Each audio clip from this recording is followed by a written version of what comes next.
Experiencing call failures on your Consumer Cellular phone? The most common reasons are related to IMS and VoLTE settings, or account blocks. First, ensure VoLTE is enabled in your phone's settings. If that doesn't work, your APN settings might be incorrect. Consumer Cellular uses specific APN settings to route data traffic, which is essential for VoLTE calls. You can find the correct APN settings on Consumer Cellular's website or in their support app. Finally, check your account status for any blocks due to billing issues or fraud prevention.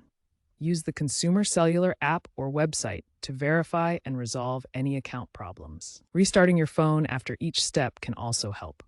IMS is the framework for delivering multimedia services like voice over IP networks, and VoLTE enables high-definition voice calls over 4G LTE. Consumer Cellular relies on these technologies for call quality and efficiency. Keep your phone updated and compatible with Consumer Cellular's network to avoid issues.